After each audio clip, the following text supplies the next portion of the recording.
1976 March 1 Kozhikode Chathamangalam regional engineering കോളേജിലെ രാജൻ എന്ന വിദ്യാർത്ഥിയെ പോലീസ് അറസ്റ്റ് ചെയ്യുന്നു. ഫറൂഖ് കോളേജിൽ ഡി സോൺ കലോത്സവം കഴിഞ്ഞ് മടങ്ങി വരുന്ന രാജൻ എന്ന വിദ്യാർത്ഥിയാണ് പോലീസ് അറസ്റ്റ് ചെയ്തത്. പോലീസ് പറയുന്ന കാരണം ഇതാണ്: കുറച്ച് ദിവസങ്ങൾക്ക് മുമ്പ് കായണ്ണ പോലീസ് സ്റ്റേഷൻ ഒരു നക്സൽ ആക്രമണം നടന്നു. ആ ആക്രമണത്തിൽ നിന്ന് ഒരു തോക്ക് മോഷണം പോയിട്ടുണ്ട്. ആ കേസുമായി ബന്ധപ്പെട്ട് അന്ന് ആക്രമണം നടത്തിയ നക്സലുകളിൽ ചിലരുടെ പേര് രാജൻ എന്നായിരുന്നു.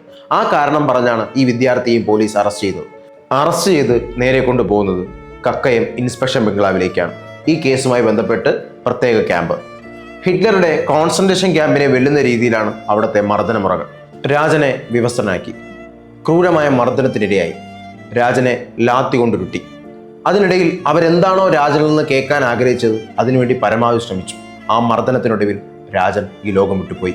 ഉന്നത അധികാരികളുടെ നിർദ്ദേശപ്രകാരം രാജന്റെ മൃതദേഹം കക്കയം വനത്തിനുള്ളിലെ ഉരക്കുഴിയിൽ എറിഞ്ഞു. പിന്നീട് രാജന്റെ മൃതദേഹം ഇതുവരെയും ആരും കണ്ടിട്ടില്ല. രാജന്റെ അച്ഛൻ ഈശ്വര വാര്യർ മകനെ തിരക്കി ഇറങ്ങി. കോൺസെൻട്രേഷൻ ക്യാമ്പിലേക്കും പോലീസ് സ്റ്റേഷനിലേക്കും മാറി മാറി ഓടി. ഒരു ഫലവും ഉണ്ടായില്ല. അവസാനം ഗതികെട്ട് ഈശ്വര വാര്യർ ഹൈക്കോടതിയിൽ ഒരു ഹേബിയസ് കോർപ്പസ് റിട്ട് ഫയൽ ചെയ്തു. വിഷയം വിവാദമായപ്പോൾ ചിറ്റൂർ MLA അച്യുതൻ ഈ വിഷയം സഭയിൽ ഉന്നയിച്ചു. സഭയിൽ അന്ന് കരുണാകരൻ മറുപടി നൽകിയത് ഇങ്ങനെയാണ്: രാജനെ പോലീസ് അറസ്റ്റ് ചെയ്തിട്ടില്ല. ഇത് തന്നെയാണ് സർക്കാർ കോടതിയിൽ സമർപ്പിച്ച ആദ്യ സത്യവാങ്മൂലത്തിലുള്ളത്. പക്ഷേ വാഗ്വാദങ്ങൾക്ക് അവസാനം കോടതിയിൽ നിന്ന് തീരുമാനം വന്നു. രാജനെ പോലീസ് അറസ്റ്റ് ചെയ്തിട്ടുണ്ട്. എന്നാൽ രാജനെ ഏപ്രിൽ 21 കോടതിയിൽ ഹാജരാക്കാൻ പോലീസിനോട് കോടതി ശക്തമായി നിർദ്ദേശിച്ചു. പോലീസിനും സർക്കാരിനുമേറ്റ ഏറ്റവും വലിയ തിരിച്ചടിയായിരുന്നു ഹൈക്കോടതിയിലെ വിധി. സുപ്രീം കോടതിയും ഇതേ വിധി ശരിവെച്ചു. അങ്ങനെ അധികാരമേറ്റ് 32 ദിവസങ്ങൾക്ക് ശേഷം കേരള മുഖ്യമന്ത്രി K. കരുണാകരൻ രാജിവെച്ചൊഴിഞ്ഞു.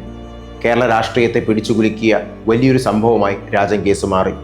മകന്റെ തിരോധാനവുമായി ബന്ധപ്പെട്ട് ആ അച്ഛൻ മുട്ടാത്ത വാതിലില്ല. അന്നും എത്രയോ നാൾ രാത്രി മകന് ഭക്ഷണവും കരുതി ആ അമ്മയും അച്ഛനും കാത്തിരുന്നു. ജനിപ്പിച്ച മകനു വേണ്ടി ഇത്രയും ഉള്ളുരുകിയ ഒരു പുണ്യജന്മം ഈ ലോകത്തുണ്ടാവില്ല. ഈശ്വര വാര്യർ.